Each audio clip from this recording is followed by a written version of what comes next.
Mais lindo do que as vozes é a mensagem desse hino, né? Amamos a lei do Senhor.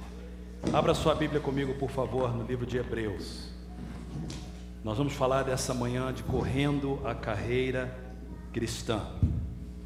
Nessa semana, se você faz o devocional que nós estamos fazendo, a maioria da igreja faz, de John Stott, inclusive nós temos encorajado você a ter o livro. Nós já estamos acabando agora em agosto. Uma pessoa pediu em inglês, está na livraria, e alguns outros livros que foram pedidos, passa na livraria depois do culto. E a gente tem feito esse devocional. Eu tenho sido grandemente abençoado por Deus. Tem sido um dos melhores devocionais que eu tenho feito em muito tempo. E essa semana nós meditamos no livro de Hebreus. E John Stott nos levou durante essa semana em 7 meditações. Sempre começa no domingo e termina no sábado. E a meditação de sábado foi em Hebreus 12.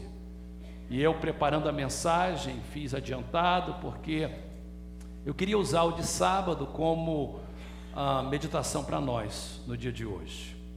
Porque eu creio que há uma palavra de Deus para nós. Hebreus capítulo 12 na sua Bíblia, eu quero ler com vocês os versos 1 a 3, e eu uso o tema do devocional para o tema desta mensagem. O escritor de Hebreus diz: portanto, também nós, uma vez que estamos rodeados de tão grande nuvem de testemunhas, livremo-nos de tudo que nos atrapalha e do pecado que nos envolve, e corramos com perseverança a corrida que nos é proposta. Verso 2: tendo os olhos fitos em Jesus, o autor e consumador da nossa fé. Ele, Jesus, pela alegria que lhe fora proposta, suportou a cruz, desprezando a vergonha, e assentou-se à direita do trono de Deus. Pensem bem, verso 3, naquele que suportou tal oposição dos pecadores contra si mesmo, para que vocês não se cansem, nem desanimem. Mantenha a sua Bíblia aberta, o seu aplicativo, porque a gente vai voltar nesse texto, e vamos voltar em 2 passagens diferentes de Hebreus ainda hoje. Em alguns dias, na verdade, não semanas, mas em alguns dias, o mundo todo estará olhando para o Brasil, e de uma forma muito especial para a cidade do Rio de Janeiro. Não por ser a cidade maravilhosa e a mais linda do mundo, nem por ser a cidade em que eu nasci, mas porque o Rio de Janeiro sediará as Olimpíadas. Eu fico muito triste quando eu vejo nas redes sociais os brasileiros falando mal do Brasil e torcendo para que a Olimpíada dê errado. Minha esposa é portuguesa, ela não é brasileira, e ela, outro dia, ela viu alguém postou alguma coisa falando mal do Brasil. Era uma coisa muito triste, o grupo estava chegando no aeroporto, e alguém dizia assim: bem-vindo ao inferno. E Tereza não é brasileira, mas ela ficou tão irada com aquilo, ela falou assim: amor, eu tenho que postar alguma coisa. E ela postou então no seu mural dizendo assim: olha gente, eu não sou brasileira, eu sou portuguesa, eu vivo na América, mas eu fico muito triste porque eu amo o Brasil. E é muito triste os brasileiros falando mal do Brasil, é muito triste os brasileiros falando mal da sua própria nação. Então nós sabemos que o Brasil está em crise, nós sabemos que o Brasil está passando por um problema tremendo, mas eu acho que deve ser um orgulho para nós brasileiros sediar uma Olimpíadas. O mundo todo quer isso. Várias cidades do mundo. Você sabe que essas Olimpíadas, o presidente Obama foi à Europa e com toda a sua força ele fez um lobby tremendo para trazer essas Olimpíadas para Chicago, mas o Brasil foi escolhido. Então eu acho que deve ser nesse momento para nós brasileiros um momento de orgulho, que todos os olhos do mundo vão estar no Rio de Janeiro. Tem problemas? Tem. Haverá problemas? Sim, haverá. Mas vamos orar para que tudo dê certo. Vamos orar para que Jesus seja glorificado. Vamos orar para que o país seja abençoado. O brasileiro precisa de alguma alegria. E essas Olimpíadas, eu creio, vai trazer alguma alegria para a gente. Eu, Tereza e os nossos filhos, desde que falou que as Olimpíadas seriam no Brasil, lembra que era a Copa do Mundo e as Olimpíadas. Nós sabíamos que nós não tínhamos condição de ir na Copa do Mundo, mas nós fizemos planos há 4 anos atrás para tirar nossas férias em agosto e estar no Rio de Janeiro durante as Olimpíadas. Então, esse ano, nós vamos tirar férias no início de agosto e vamos estar lá, nosso filho, nossa nora, nossas netinhas, nossa filha conosco também, juntamente com seu esposo, nosso genro, mas porque a Gabe está tentando ficar grávida e por causa do vírus da Zika, o seu esposo e nós também apoiamos e achamos que não era por bem, então ela cancelou a viagem dela. Mas nós vamos estar lá porque será um momento agradável. E quando a gente estiver vendo as Olimpíadas, a gente vai lembrar do que acontece numas Olimpíadas. As Olimpíadas, na verdade, se você sabe um pouquinho da história, sabe que ela começou na Grécia, começou em Atenas. E na Grécia antiga, as pessoas iam, os atletas iam de todo o mundo antigo, principalmente da Grécia, de Esparta, de Atenas e de outros lugares para concorrer. E quando o helenismo aconteceu, ou seja, a propagação da cultura grega, com isso foram muitas coisas gregas que foi permeando todo o Império Romano. Na época que Hebreus foi escrito, estava o Império Romano, e em Roma eles adotaram os jogos, arenas, estádios, enchiam para receber os atletas. E hoje as Olimpíadas, elas seguem exatamente a mesma noção das Olimpíadas antigas, dos Jogos gregos. De todas as modalidades, a mais importante era a corrida, a maratona. E a maratona era aquela corrida em que as pessoas tinham que correr não rápido, mas elas tinham que permanecer, elas tinham que ir até o fim, porque era uma corrida muito longa, e a gente ainda tem isso hoje. Eu falo tudo isso porque o autor de Hebreus, ele compara a vida cristã como uma corrida. Ele compara a vida cristã como uma maratona. Nós não temos tempo para falar de todo o livro de Hebreus, mas você precisa de lembrar um pouquinho sobre o livro de Hebreus, só para a gente ter um contexto um pouco do livro de Hebreus. Nós não sabemos quem escreveu o livro de Hebreus, o autor é anônimo. Há várias pessoas que pensam que Paulo escreveu, eu penso que não. Outros acham que talvez Timóteo, talvez Apolo, talvez Pedro. E alguns até mesmo pensam que foi escrito por uma mulher. Eu li um livro anos atrás, quando eu fazia um trabalho específico do livro de Hebreus, e aquele autor me convenceu que o livro de Hebreus foi escrito por uma mulher, possivelmente Priscila, com a influência de Apolo e a influência de Paulo. E por isso era anônimo, porque naquela época uma mulher escrever um livro não traria nenhum peso, e por isso ela deixou anônimo. Mas não interessa quem escreveu o livro, interessa é o conteúdo do livro. Nós não sabemos também quem recebeu essa carta. Nós só sabemos que eles são chamados de hebreus. E é muito interessante porque esse nome Hebreus significa descendente de Éber. Éber era um dos filhos de Noé, uma descendência de Noé através de Sem. Você encontra um homem chamado Éber, e o descendente de Éber, o hebreu. E Abraão foi o primeiro a ser chamado de hebreu. E depois da época de Abraão, você nunca mais ouve esse nome hebreu. Hebreu hoje não é usado, existe hebraico, que é a língua, você conhece mais como judeus, até mesmo israelitas, mas não hebreu. E nessa época também não era um nome comum, e eles simplesmente são chamados de hebreus. Mas o que nós sabemos a respeito desses hebreus? Nós sabemos por causa do livro. A primeira coisa que nós sabemos deles era que eles eram judeus. A escritora ou o escritor está escrevendo para judeus. Por que isso é importante? John Stott nos disse que o livro de Hebreus possivelmente foi escrito por volta do ano 45. Pensa aí, 45, primeiro século da era cristã. Jesus tinha morrido por volta do ano 30, 15 anos após. Eles eram judeus, vivendo espalhados, vivendo fora da Palestina. E esses judeus, por serem judeus, eles eram perseguidos. Se realmente foi escrito por Priscila, nós conhecemos a história dela no livro de Atos, e nós sabemos que Priscila e Áquila, o seu esposo, eram judeus que foram expulsos de Roma pelo imperador. Os judeus eram perseguidos. Pensa em você ser expulso da sua casa. Quando você é expulso da sua casa, você deixa tudo que você tem. você deixa a sua propriedade, você deixa os seus móveis, você deixa as suas roupas, você deixa as coisas. O livro mostra que esses judeus sofriam tanto, não ao ponto de morrerem, mas ao ponto de terem os seus bens confiscados. Então eram judeus perseguidos, ao ponto até mesmo de ter os seus bens confiscados, tirados deles.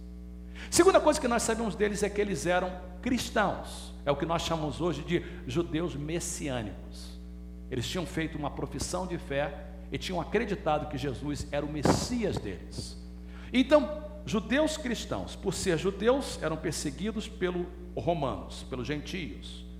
E por serem cristãos, eram perseguidos não só pelos gentios, mas eram perseguidos pelos próprios judeus. Eles estavam passando por uma grande perseguição. E quando as pessoas passam por perseguição ou pressão, a perseguição, o sofrimento é como pressão. Eles estavam então sendo tentados a voltar atrás. Eles estavam pensando assim: será que vale a pena ser crente? Será que vale a pena acreditar que Jesus é o Senhor se a gente está passando por tantos problemas? Eles tiraram os olhos de Jesus e começaram a olhar nas circunstâncias. Alguns dias atrás eu preguei uma mensagem em 2 Timóteo capítulo 3, quando Paulo diz que os dias que nós vamos viver são dias difíceis. Dias difíceis. Ontem eu estava em casa e eu estava voltando e abri o meu correio e tinha uma carta do superintendente das Assembleias de Deus aqui na América. E eu olhei aquela carta, era uma carta muito longa, e estava escrito assim: batalha por liberdade religiosa. E quando eu comecei a ler, eu fiquei altamente tocado com aquela carta. Eu procurei rapidamente se ela estava online e descobri que estava e coloquei no Facebook da igreja, tanto em inglês e em português. Infelizmente está somente em inglês. Eu vou trabalhar com a minha mãe e vou pedir a ela para traduzir em português, porque eu gostaria que todas as pessoas entendessem o que está acontecendo no dia de hoje. Nós estamos vivendo em momentos difíceis. Nós estamos vivendo em tempos violentos, como diz o apóstolo Paulo para Timóteo. São dias difíceis.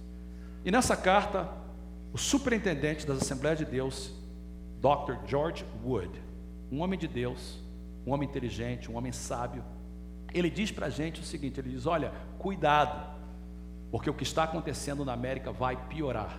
E ele prevê uma perseguição de crentes na América. Ele claramente mostra para a gente, usando a lei, mostrando o que está acontecendo em Missouri e aqui na Califórnia. Há uma lei agora no Senado da Califórnia que quer proibir que todas as escolas cristãs sejam uma escola cristã. Para uma escola cristã ser uma escola cristã, ela tem que aceitar o casamento de pessoas do mesmo sexo, ela tem que aceitar o aborto. E se ela não fizer isso, ela vai perder todos os seus direitos e ela vai deixar de ser uma escola. Nós estamos vivendo em dias muito ruins mesmo. E quando a gente está sendo perseguido, a gente tende a olhar nas circunstâncias e perder o foco dos princípios. Quando eu li aquela carta, e ele diz assim, ele fala para a gente, porque é uma carta para os pastores, ele mandou para todos os pastores, ele diz assim: olha, vocês como pastores, ele é o nosso líder, e se vocês como pastores precisam de ensinar a igreja, de mostrar para a igreja do que vai acontecer. Eu sei que durante um ano político como esse ano que está acontecendo agora, a igreja está polarizada. Eu sei que há pessoas que puxam para um candidato, outras pessoas puxam para o candidato, e as emoções começam a entrar no nosso coração. Então a gente vê nas redes sociais a pessoa postando: os republicanos tiveram a sua convenção semana passada, os democratas vão ter a convenção nesse ano. E o mais importante não é entender quem são os candidatos, mas é entender princípios. E é isso que ele dizia: vocês precisam de ensinar na igreja esses princípios. No mês de setembro, eu vou chamar a igreja para um culto na sexta-feira, em que eu vou apresentar alguns princípios importantíssimos do que está acontecendo nesse país. E nós, como moradores desse país, nem todos aqui votam, mas alguns já votam. Mas mesmo se você não vota e você mora nesse país, você tem obrigação de orar para que esse país tenha paz, porque na paz desse país nós teremos paz. Na paz desse país os seus filhos vão ter paz. Pense que os seus filhos vão para a escola todos os dias, toda essa semana. E que tipo de mundo eles vão encontrar? Essa eleição é uma das mais importantes na história desse país. E eu creio, baseado no que eu li de George Wood, baseado no que eu tenho falado, que nós vamos passar por momentos difíceis. E os hebreus, quando passavam por um momento difícil, a ideia, a tentação de quando você está passando por um momento difícil é exatamente essa: tirar o foco dos princípios, tirar o foco de Jesus e olhar para as circunstâncias. E quando você olha para a circunstância, você não quer continuar, você quer voltar para trás. A escritora de Hebreus, então, ela gasta 9 capítulos incentivando a eles a não fazer isso, a não voltar para trás. Porque o caso deles, queriam voltar para o judaísmo, ela gasta tempo dizendo: olha, Jesus é maior do que os anjos, Jesus é maior do que Moisés, Jesus é maior do que Arão, Jesus é maior do que os sacerdotes, Jesus é maior do que o templo, Jesus é maior do que os sacrifícios. Quando chega no capítulo 6, eu queria que você abrisse a sua Bíblia no capítulo 6, rapidinho. Ela fala algo tão importante. Ela diz assim, olha, estou lendo o verso de 6, capítulo 6, verso de número 4. Ora, para aqueles que uma vez foram iluminados, provaram o dom celestial, tornaram-se participantes do Espírito Santo, experimentaram a bondade da palavra de Deus e os poderes da era que há de vir, e caíram. A palavra caíram é apostatar. Voltaram atrás, caíram pelo lado, olharam para trás. O autor diz assim: é impossível que sejam reconduzidos ao arrependimento, pois para si mesmo estão crucificando de novo o Filho de Deus e sujeitando a desonra pública. A autora diz: olha, não volte para trás. E por isso você que entende que o desviado é mais difícil de voltar do que uma pessoa que nunca conheceu a verdade, porque conhece a verdade e volta para trás, sabe o que é certo, mas faz errado. Eu falo isso porque a responsabilidade de cada um de nós é muito maior do que uma pessoa que nunca ouviu a palavra de Deus. A oportunidade nossa, a responsabilidade nossa é muito maior, porque nós sabemos melhor. Então a autora diz: não volte para trás, não volte para trás. Quando ela chega no capítulo 12, e é muito importante a gente olhar isso, porque no capítulo 12 ela vai fazer um resumo de todos os seus argumentos, dos versos de número, começando no verso número 32. Todo o seu argumento está resumido aqui, capítulo 10,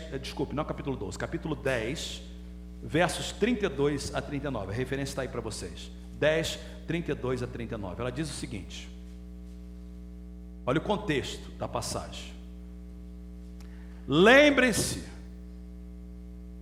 dos primeiros dias. Que são os primeiros dias? O dia que vocês aceitaram Jesus. Lembre-se quando vocês começaram a carreira de vocês, depois que vocês foram iluminados, quando suportaram muita luta e muito sofrimento. Algumas vezes vocês foram expostos a insultos e tribulações. Em outras ocasiões fizeram-se solidários com os que assim foram tratados. Vocês sofreram e ficaram do lado daqueles que sofriam também. Verso 34, vocês se compadeceram dos que estavam na prisão e até mesmo aceitaram alegremente o confisco dos seus próprios bens. Quando vocês perderam tudo, vocês ficaram alegres, pois sabiam que possuíam bens superiores e permanentes. Ao verso 35, por isso, não abram mão da confiança que vocês têm, ela será ricamente recompensada. Não abre mão, gente, você vai ter uma recompensa. Verso 36, vocês precisam perseverar. Eu queria que você repetisse comigo, por favor, essa frase: vocês precisam perseverar, bem alto. Vocês precisam perseverar. Esse é o argumento principal do livro de Hebreus. Vocês precisam perseverar, de modo que quando tiverem feito a vontade de Deus, qual é a vontade de Deus? Que você persevere, receba o que Ele prometeu. Pois em breve, muito em breve, aquele que vem virá, não demorará, mas o meu justo viverá pela fé. E se o justo retroceder, Deus diz: não me agradarei dele. E a autora faz uma afirmação tremenda no último verso 39: nós, porém, não somos dos que retrocedem e são destruídos. Quem retroceder será destruído, mas dos que creem e são salvos. Nós não retrocedemos. Tereza e eu somos pastores dessa igreja há 32 anos. Somos casados há 33. Quando eu falo de perseverança, eu falo de algo que eu vivo. Não sou perfeito, mas eu sei perseverar. Nesses 32 anos, muitos entraram e muitos saíram. Muitos estão servindo ao Senhor em outros lugares, mas é tão triste de pessoas que uma vez sentaram nesses bancos, vieram para esse altar, até mesmo pregaram nesse púlpito e hoje estão fora do caminho de Deus. É triste quando às vezes eu olho uma foto na rede social e vejo pessoas que um dia prometeram a Deus fidelidade. E uma pessoa em particular que vem na minha mente, que um dia eu vi essa pessoa falar assim: eu prefiro morrer do que largar o Senhor. E essa pessoa largou o Senhor. É tão triste pessoas que retrocedem. É tão triste pessoas que viram para trás, que olham para trás, que abrem mão, que não perseveram. Eu quero nessa manhã encorajar a igreja a perseverar. O único propósito dessa mensagem é: gente, vamos perseverar. Eu não sei o que vai acontecer daqui a 10 anos. Eu não sei como é que o mundo vai estar daqui a 10 anos. Eu não sei, queridos, mas o que está acontecendo na Europa é muito sério. Pensa, por favor, que hoje nós não temos nenhuma proteção. Meu propósito aqui não é te deixar com medo. Meu propósito aqui é que você confie no Senhor. Mas eu não posso enganar você que o mundo que a gente está vivendo é um mundo seguro. Em Nice, na França, um grupo de pessoas estavam comemorando o dia da independência, quando um caminhão grande começa a ir e atropelá-los por mais de 3 quilômetros. É igual boliche. E aqui que aconteceu na Alemanha, nessa semana, 2 coisas aconteceram na semana. Dentro de um metrô, de repente um cara vem com um machado e começa a bater nas pessoas. Graças a Deus ele foi morto logo e não fez nenhum dano. Mas na sexta-feira, as pessoas estão num shopping como Tanforã, como Serra Monte, como qualquer um dos shoppings que você vai. E ali as pessoas estavam comendo quando de repente um maluco vem e começa a atirar. Qual é a proteção que nós temos? Nós estamos vivendo em dias difíceis, gente. Se a gente não segurar com Deus, a melhor coisa é estar firme com Jesus. A melhor coisa é estar firme com o Senhor. Você diz: pastor Fernando, você está dizendo que os dias estão ruins, e o que vai acontecer conosco? A Bíblia diz assim: se você passar pelo fogo, eu vou passar com você. Se você passar pelas águas, eu vou passar com você. O Senhor é o meu pastor, nada me faltará. Mesmo que andar sobre o vale da sombra e da morte, eu não temo mal algum, porque Deus está comigo. Se Deus é por nós, quem será contra nós? Mas se Deus não estiver conosco, ai de nós. Não olhe para trás, persevere. Aí a autora faz alguma coisa tremenda no capítulo 11, ela define fé. E a definição de fé no capítulo 11, verso 1, você tem na sua Bíblia, é uma das definições mais profundas. Ela diz o seguinte: olha, fé é a certeza daquilo que esperamos, é a prova das coisas que não vemos. John Stott, de uma forma tremenda, trouxe um devocional na quinta-feira ou na sexta-feira a respeito desse capítulo. E ele dizia o seguinte: olha, gente, as coisas que mais temos certeza é aquilo que a gente vê e o presente. O futuro é incerto. Aquilo que a gente não vê, a gente não sabe o que vai acontecer. Mas fé, ela entra nessas 2 esferas: a esfera do invisível e a esfera do futuro. E a fé, quando você agarra em Deus, você diz assim: olha, eu não estou vendo nada, mas eu sei que Deus está comigo.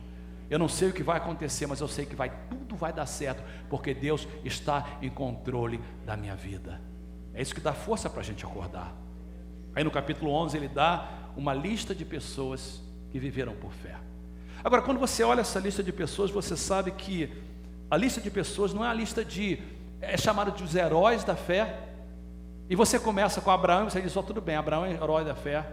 Aí você vai Isaac, ok, Isaac é herói da fé, mas Jacó, Jefité, Sansão, Raabe.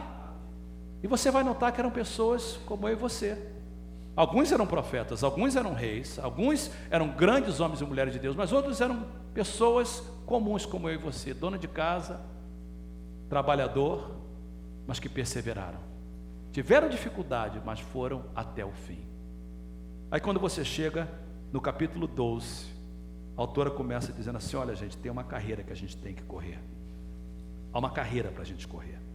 Eu queria que a gente rapidamente lesse novamente a passagem que nós lemos no início.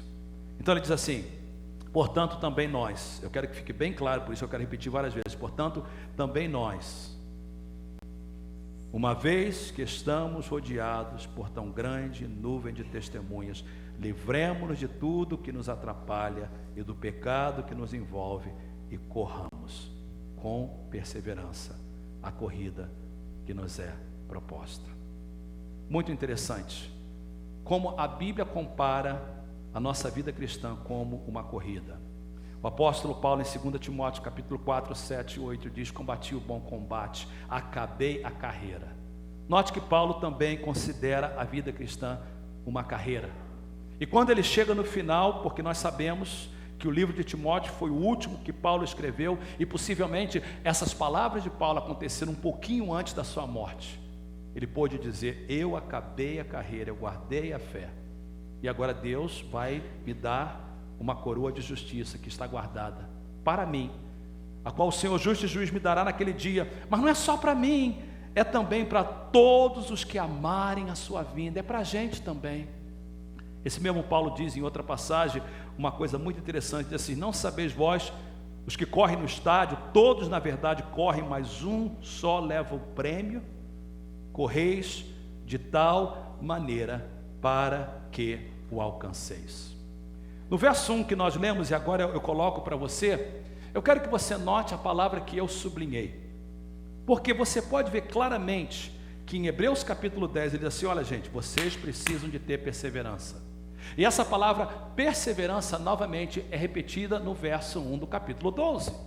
E você nota claramente que a ideia principal, o propósito do livro e o propósito dessa autora para essas pessoas é: persevere.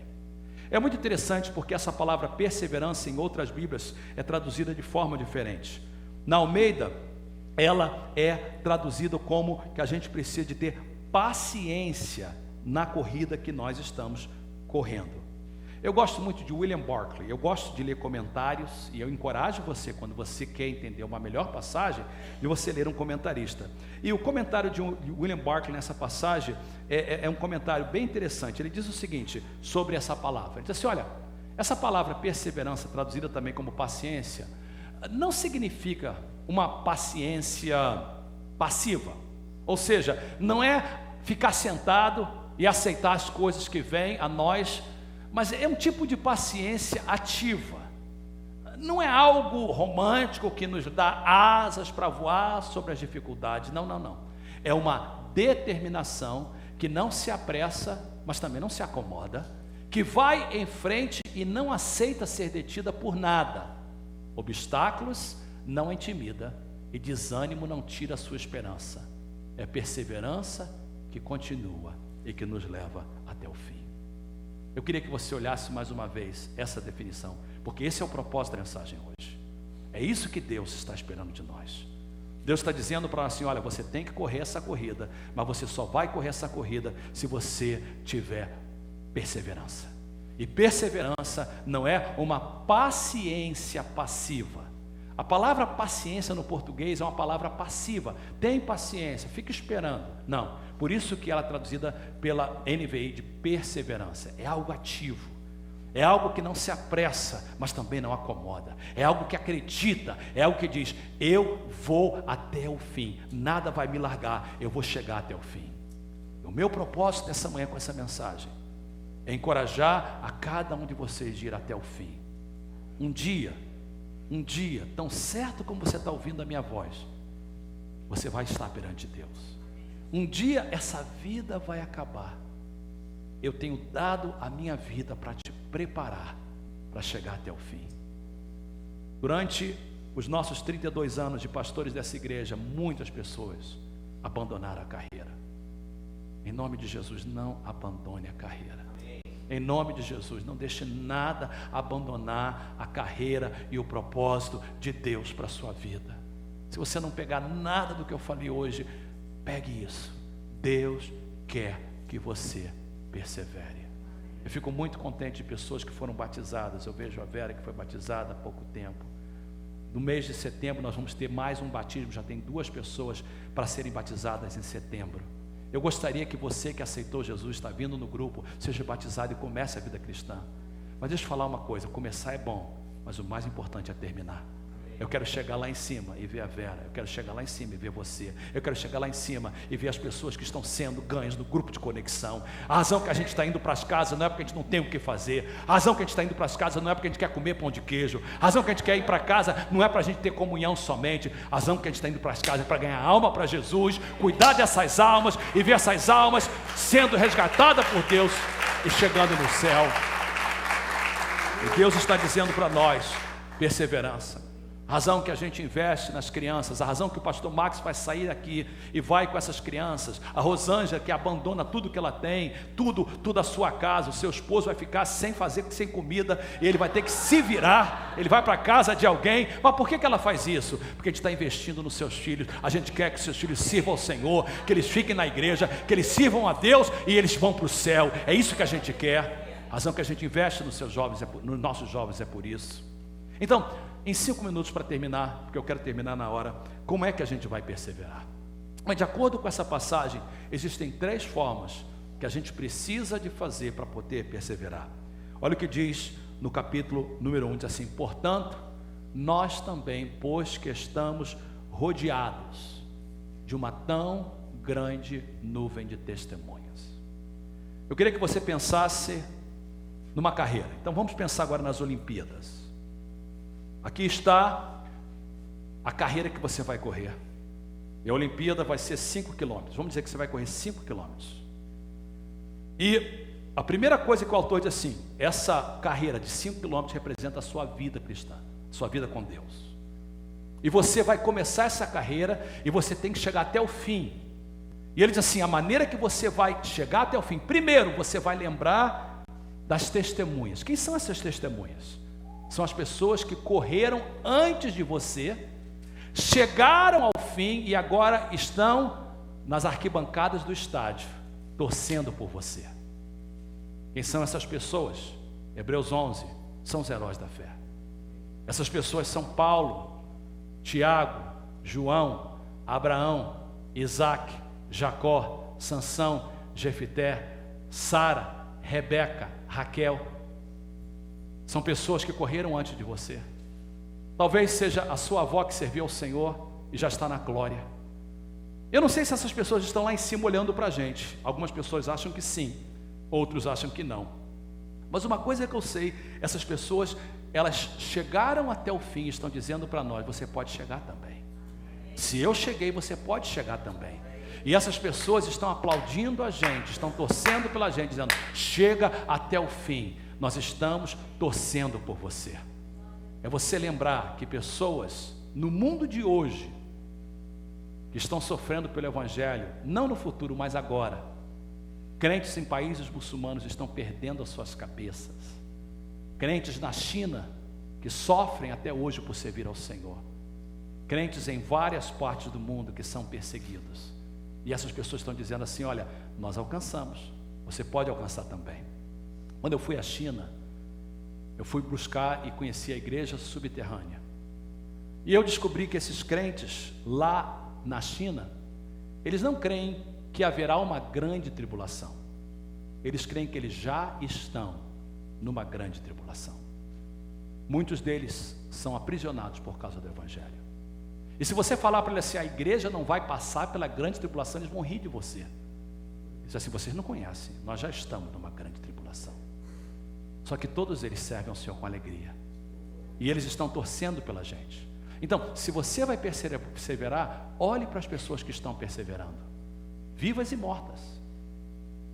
Eu vou falar uma coisa, eu espero que você entenda. O apóstolo Paulo diz assim: sede meus imitadores, como eu sou de Cristo. Quando eu leio isso, eu falo assim: é muita arrogância desse homem, mandando a gente imitar ele, como ele imita Cristo. E aí Deus diz assim para mim: você como pastor dessa igreja, você tem que ser um exemplo para eles, para que eles imitem a você como você imita a mim. Eu quero dizer para vocês, você pode me imitar nessa área de perseverança. O pastor de vocês e os pastores de vocês, nós temos sido perseverantes. Se nós dependêssemos de louvor humano ou fidelidade humana para estar aqui, a gente já tinha acabado, ido para fora há muito tempo.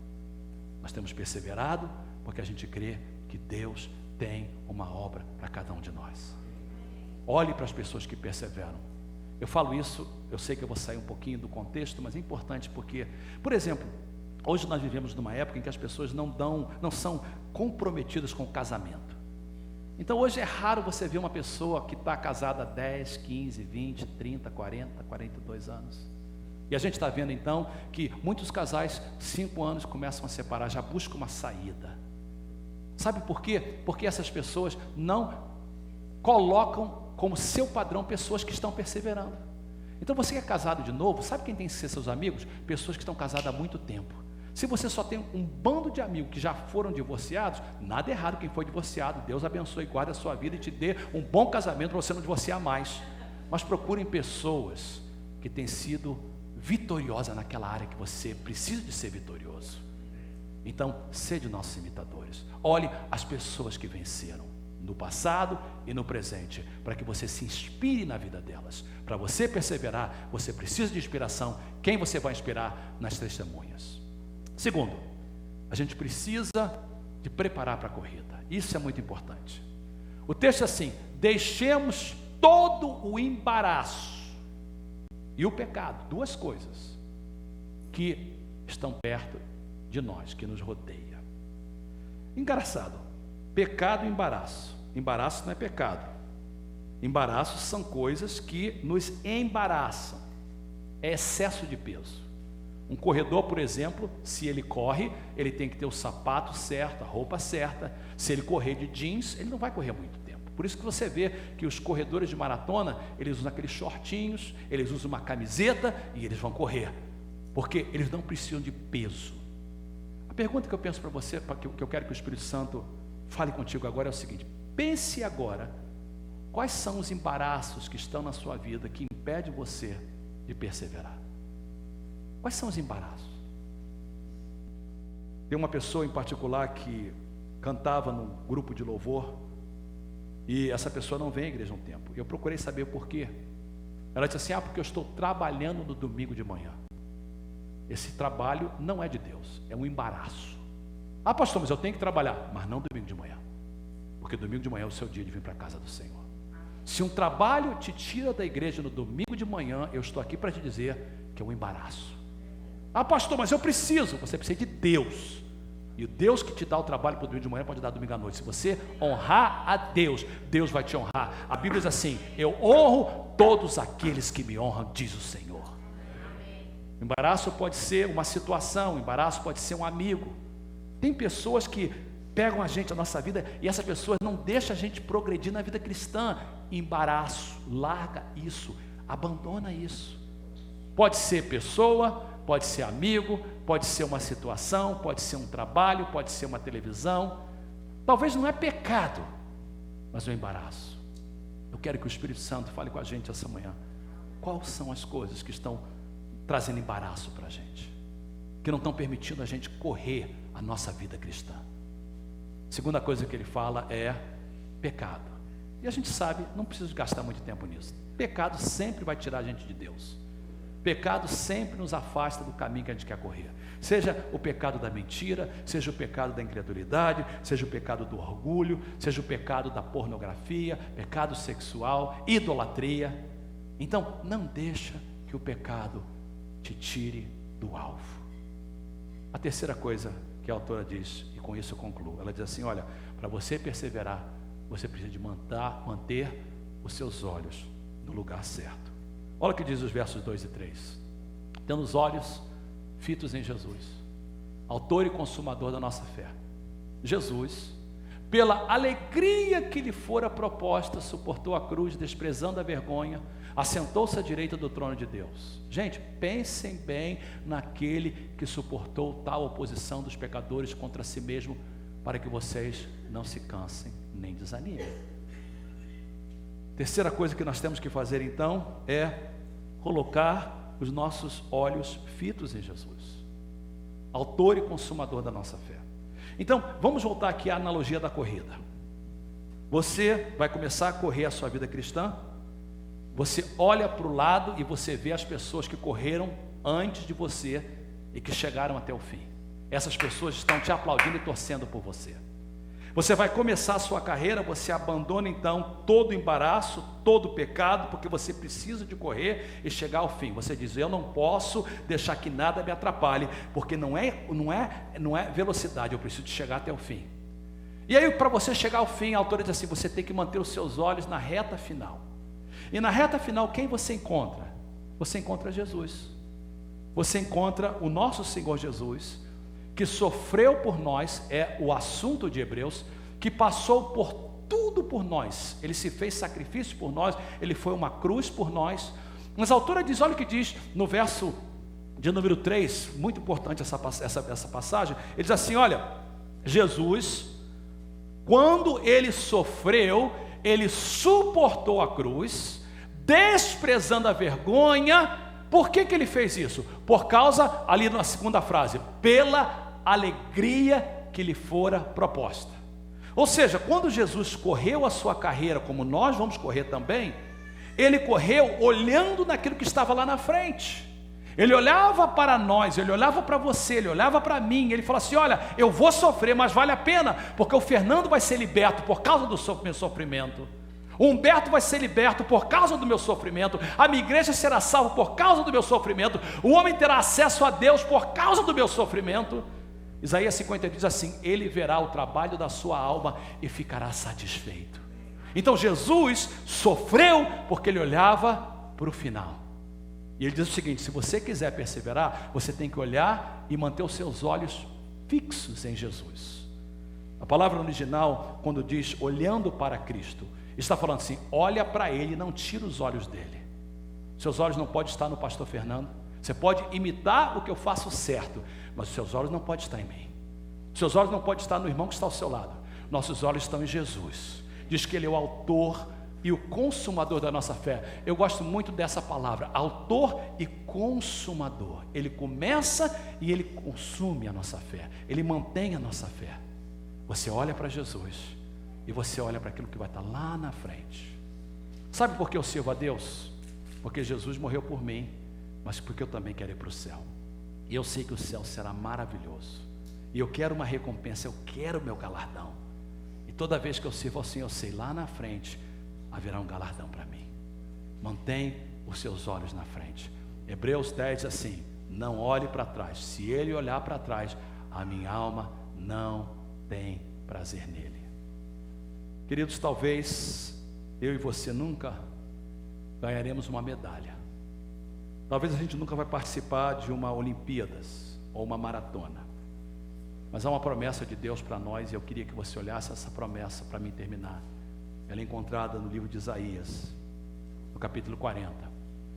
Diz assim: não sabes, não ouviste, que o eterno Deus, o Senhor, Criador dos fins da terra, Ele não se cansa e nem se fatiga. Mas eu gosto muito do finalzinho do verso, assim: é inescrutável o seu entendimento, Ele dá força ao cansado, Ele multiplica as forças ao que não tem nenhum vigor. Os jovens podem se cansar e se fatigar, os moços certamente cairão, mas os que esperam no Senhor, os que mantêm os seus olhos fixos em Jesus, os que deixam e abandonam o embaraço e o pecado, renovarão as suas forças, subirão com asas como águias, correrão e não se cansarão, caminharão e não se fatigarão.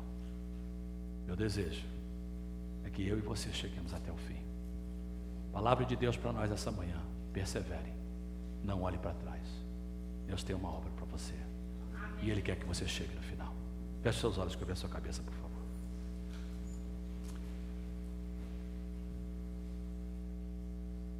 Perguntava a Deus essa manhã, como é que eu termino essa mensagem?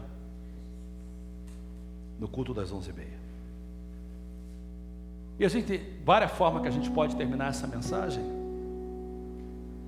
A gente pode ter um momento de reflexão, a gente pode abrir o altar.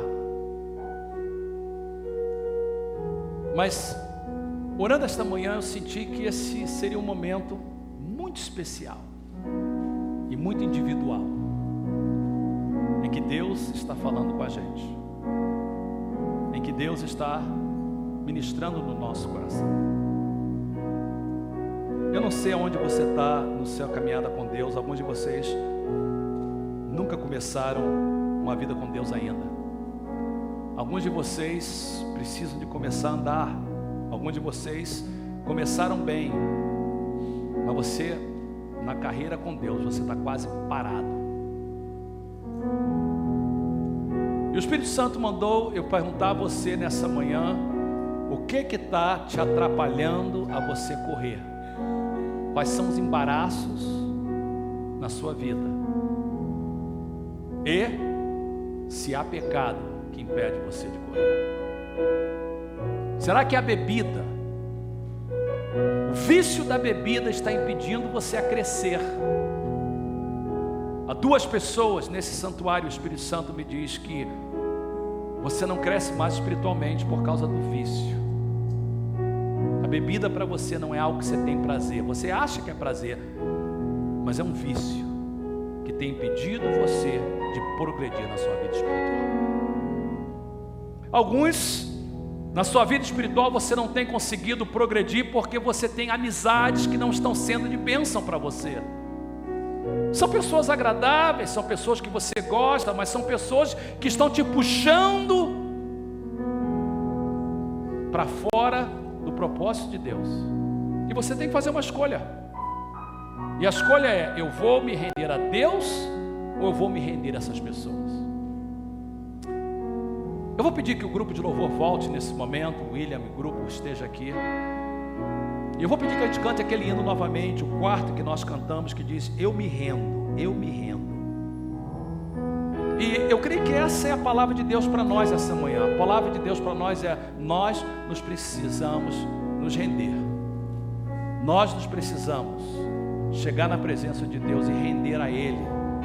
E dizer para Ele: Senhor, eu preciso nessa manhã de render a minha vida para Ti. E eu queria que nesse momento todos ficassem de pé. E a gente vai cantar esse cântico. O William vai nos dirigir nesse cântico, adoração. E eu queria que à medida que você cantasse, você ouvisse as palavras contidas nesse cântico, que você deixasse esse cântico se tornar uma oração. Quando terminar o culto, eu vou terminar fazendo uma oração final. Os líderes do altar vão estar aqui para qualquer pessoa que quiser oração. Hoje novamente não há um almoço na igreja, a gente vai terminar e você vai para casa. Mas antes de você ir para casa, eu queria que você pudesse pensar claramente no que você ouviu do Senhor esta manhã. Eu queria que você pensasse: o que eu preciso de render ao Senhor essa manhã? Feche os seus olhos mais uma vez, eu quero fazer uma oração para você nesse momento. Pai, em nome de Jesus, eu quero orar a Ti nesse momento. Eu quero te pedir que Tu possas vir nesse momento e que esse cântico se torne uma oração de entrega. Esse cântico se torne uma oração de arrependimento. Eu orei nessa manhã que essa mensagem não fosse só uma mensagem, mas que trouxesse algum tipo de transformação em nossas vidas.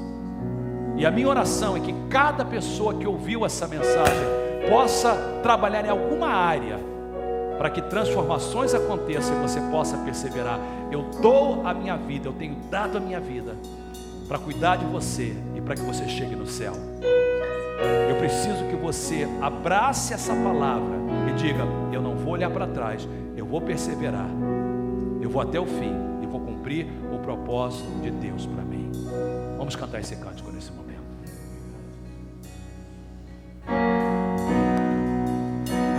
Eu vou clamar, pois tudo vem de ti, e tudo está em ti. Por ti vou caminhar, tu és a direção.